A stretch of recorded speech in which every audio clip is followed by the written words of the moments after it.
നമസ്തേ. നൂറ്റാണ്ടുകൾ പഴക്കമുള്ളതും ചരിത്ര പ്രസിദ്ധങ്ങളിൽ ഇടം നേടിയതുമായ ആറയൂർ ശ്രീ മഹാദേവ ക്ഷേത്രത്തിന്റെ മുന്നിലാണ്.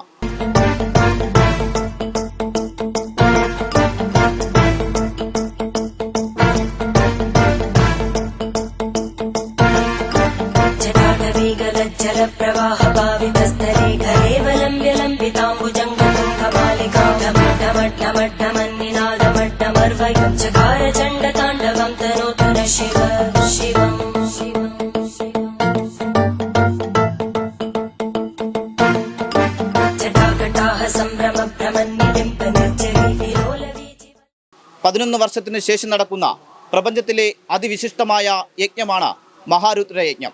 ഇവിടെ മഹാരുദ്ര യജ്ഞത്തിന് തിരിതെളിഞ്ഞിരിക്കുകയാണ്. യജ്ഞത്തിന്റെ വിശേഷങ്ങൾ കണ്ട് തിരിച്ചു വരാം.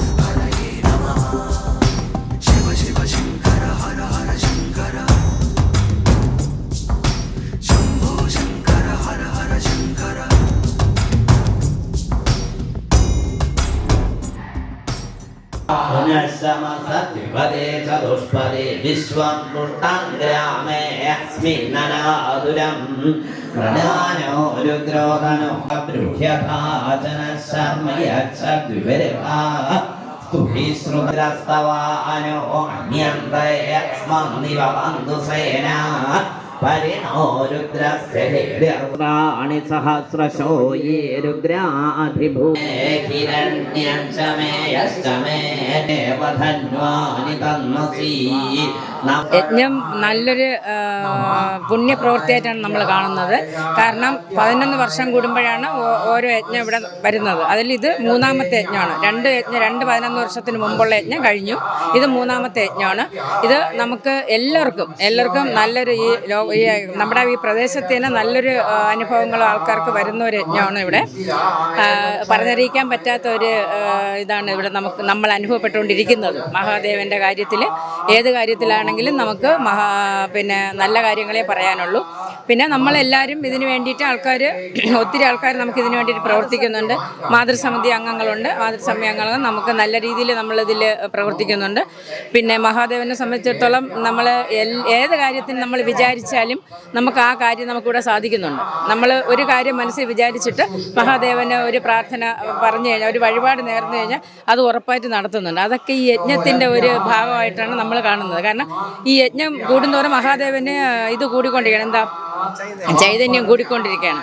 അപ്പോൾ അതനുസരിച്ച് നമുക്ക് മഹാദേവൻ നമ്മളെ പ്രസാദിക്കുന്നുണ്ട്. നമുക്ക് നല്ല രീതിയിൽ അനുഭവങ്ങൾ തരുന്നുണ്ട് മഹാദേവൻ. ഞങ്ങൾ രണ്ടും കണ്ട് ഇത് മൂന്നാമത് ഞങ്ങൾ കാണുന്നുണ്ട്. അന്നോട്ട് ഞങ്ങൾ എല്ലാവരും മാതൃസമിതിയിലുണ്ട്. എല്ലാവരും സഹായിക്കുന്നുണ്ട്. മഹാദേവൻ്റെ അനുഗ്രഹം നമുക്ക് എല്ലാവർക്കും ഉണ്ട്. ആദ്യമായിട്ട് യജ്ഞം തുടങ്ങിയപ്പോഴും മുതൽ നമ്മൾ ഈ മാതൃസമിതിയിലുള്ളവരാണ്.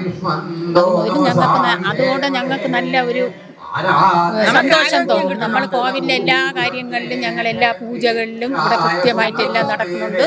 മഹാദേവൻ്റെ അനുഗ്രഹം നമുക്ക് എല്ലാവർക്കും ഉണ്ട്. പിന്നെ ഒരു ദിവസം കോവിലിൽ വരാൻ പറ്റാതിരുന്നാൽ പോലും ഞങ്ങൾക്ക് ഒരു വർഷം വരാത്തതുപോലത്തെ ഒരു തോന്നലാണ് നമുക്ക് ഉണ്ടാകാറുള്ളത്. ഇതൊക്കെ നമ്മുടെ മഹാദേവന് നമ്മുടെ കൂടെ ഉണ്ട്. നമ്മൾ ആറയ്യപ്പനാണ് ഞങ്ങളെ കാത്തിരക്ഷിക്കുന്നത്. നമ്മളിവിടുത്തെ ദേവപ്രശ്ന വിധി പ്രകാരം മഹാരുദ്രയജ്ഞം നടത്തുന്നത് 11 വർഷം കൂടുമ്പോൾ നടത്തുകയാണ്. അപ്പോൾ ഇതിങ്ങനെ തുടർന്ന് നടത്തുക എന്നുള്ളതാണ് ഉദ്ദേശം. ഇവിടുത്തെ മഹാരുദ്രയജ്ഞത്തിൻ്റെ ഒരു പ്രത്യേകത, നമ്മുടെ ഓരോ രുദ്രകലശത്തിലും 11 വിശേഷാൽ ദ്രവ്യങ്ങൾ, അഷ്ടഗന്ധജലം, പഞ്ചഗവ്യം, പാല്, കരിക്ക്, നെയ്യ്, ഇങ്ങനെ വ്യത്യസ്തങ്ങളായ 11 ദ്രവ്യങ്ങൾ നിറച്ചുകൊണ്ട് ഓരോ ദ്രവ്യത്തിനും ഓരോ പ്രത്യേക ഫലസിദ്ധി പറഞ്ഞുകൊണ്ടാണ് നമ്മുടെ ഈ മഹാരുദ്രയജ്ഞം നടത്തുന്നത്. മഹാരുദ്രയജ്ഞത്തിൻ്റെ ആചാര്യസ്ഥാനത്തിരിക്കുന്നത് തൃശ്ശൂർ ചെറുമുക്ക് വല്ലഭൻ അക്കിത്തിരിപ്പാടാണ് യജ്ഞാചാര്യൻ.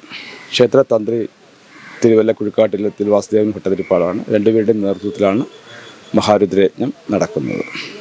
ചരിത്രപരമായിട്ടുള്ളൊരു ക്ഷേത്രമാണ്. ഈ മാർത്താണ്ഡവർമ്മയുടെ കാലം മുതൽ തന്നെ ഈ ക്ഷേത്രം ചരിത്രത്തിൽ രേഖപ്പെടുത്തിയ ക്ഷേത്രമാണ്. അതിൻ്റെ ഐതിഹ്യം തന്നെ ഒരു പറയ സ്ത്രീയുമായി ബന്ധപ്പെട്ടാണ് ഈ ക്ഷേത്രത്തിൻ്റെ ഉൽപ്പത്തിയെക്കുറിച്ച് തന്നെ പറയപ്പെടുന്നത്.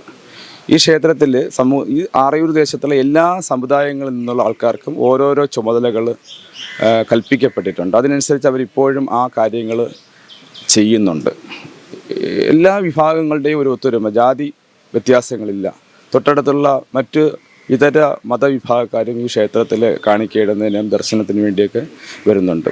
അപ്പോൾ ആ രീതിയിൽ എല്ലാവരുടെയും സമസ്ത ജനതകളും ഈ ക്ഷേത്രത്തിൻ്റെ കാര്യത്തിന് വേണ്ടി പ്രവർത്തിക്കുന്നുണ്ട്. ഈ യജ്ഞം നിർവാഹക സമിതി എടുത്താലും അതിലും എല്ലാ വിഭാഗം ആൾക്കാരുടെയും എല്ലാ രാഷ്ട്രീയക്കാരുടെയും പിന്തുണയോടുകൂടിയാണ് മഹാരുദ്രയജ്ഞത്തിൻ്റെ സംഘാടക സമിതി തന്നെ സംഘടിപ്പിച്ചിട്ടുള്ളത്. ഇതിൻ്റെ ഓരോരോ ഇതിനും ഓരോ ദ്രവ്യങ്ങളൊക്കെയാണ് ഇതിൽ ഉള്ളത്. ഈ ഓരോ കലശം കുടത്തിലും ഓരോ വ്യത്യസ്ത പല കരിമ്പ് പല ദ്രവ്യങ്ങളുണ്ട്.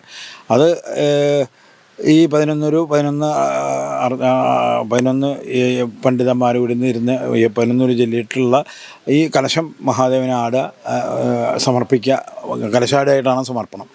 അല്ല ഇതാണ് ഈ ശ്രീരുദ്ര അല്ലെങ്കിൽ മഹാരുദ്ര എന്നുള്ളതിൻ്റെ ഒരു ക്രിയാരൂപം ഇതാണ്. ഇത് നമ്മളിങ്ങനത്തെ ചെയ്യുന്ന എല്ലാ ഉപാസനകളും സാധാരണ വേദോപാസനകളിൽ പെട്ട തന്നെയാണത്. വേദത്തിലെ മന്ത്രങ്ങൾ ന്യായന യജുർവേദ മന്ത്രങ്ങളാണ് എല്ലാം. നമ്മൾ ദേവൻ്റെ ചൈതന്യം വർദ്ധിക്കാൻ വേണ്ടിയിട്ടുള്ള കാര്യങ്ങളാണ്. പല കാര്യങ്ങളും ക്ഷേത്രധീസ്തു പഞ്ചധാനങ്ങളിൽ പെട്ടതാണ് ആംനായ ജപം. ഇത് ആംനായത്തിൽ പെട്ടത് തന്നെയാണ്. ആംനായം എന്ന് പറഞ്ഞാൽ വേദമാണ്, അതിലുള്ള തന്നെയാണ് യജുർവേദത്തിലുള്ള മന്ത്രങ്ങളാണ്. ഇതുകൊണ്ടുള്ള ഈ പ്രത്യേക രീതിയിലുള്ള ഉപാസനയ്ക്കാണ് മഹാരുദ്രം എന്ന് പറയുന്നത്. 11 ദിവസം വേണം. ഒരു ദിവസമാണെങ്കിൽ അത് ഏറ്റവും ചെറിയ രൂപത്തിലുള്ള ഉപാസന ഏകാദശ രുദ്രം. 11 പേര് ഒരു ഹോമം കൂടി 12 പേര് കൂടി ഒരു ദിവസം ചെയ്യുന്നതിന് ഏകാദശ രുദ്രം. ഇവിടെ അതിൻ്റെ 11 മഹാരുദ്രം.